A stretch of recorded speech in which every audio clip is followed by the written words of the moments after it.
Assalamualaikum warahmatullahi wabarakatuh.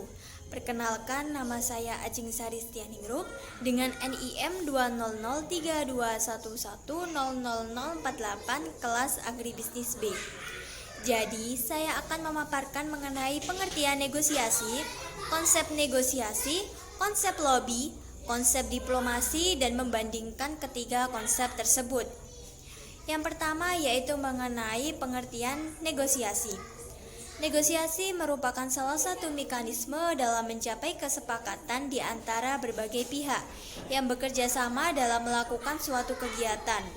Negosiasi dapat dimaknai sebagai proses pengambilan keputusan yang bersifat interpersonal antara dua orang atau lebih untuk menyepakati pengalokasian sumber daya yang terbatas.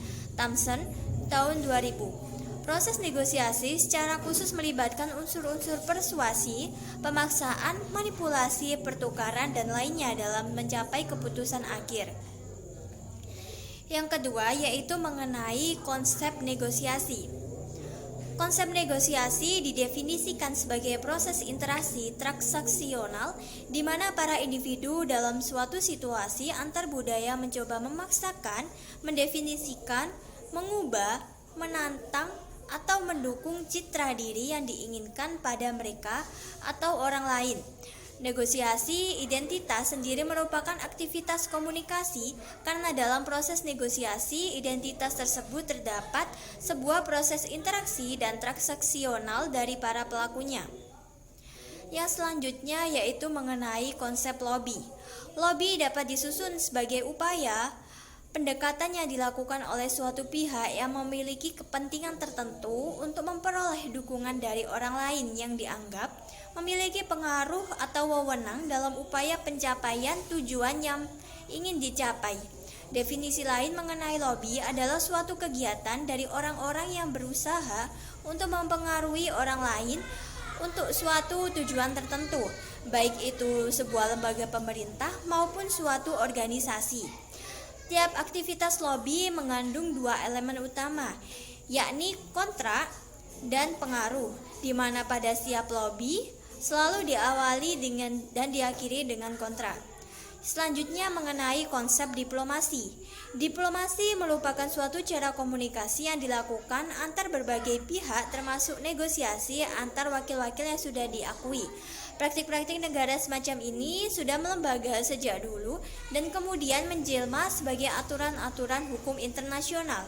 Dengan demikian, diplomasi juga merupakan cara-cara yang dilakukan oleh pemerintah suatu negara untuk mencapai tujuan dan memperoleh dukungan mengenai prinsip-prinsip yang diambil.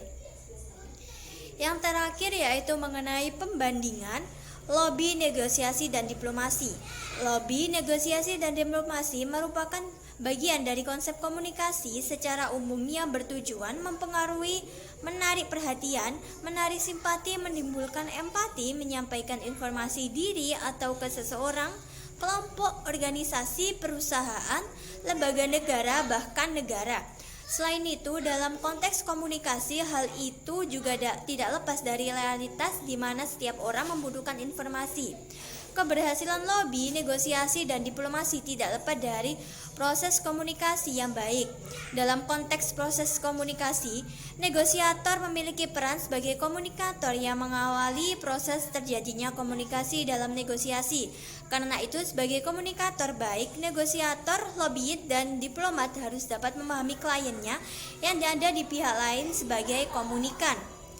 Dapat disimpulkan bahwa komunikasi yang tepat dapat mempengaruhi hasil negosiasi, lobby, dan diplomasi. Demikian, apabila ada kekurangan maupun kesalahan dalam pemaparan materi, saya mohon maaf yang sebesarnya. Wassalamualaikum warahmatullahi wabarakatuh.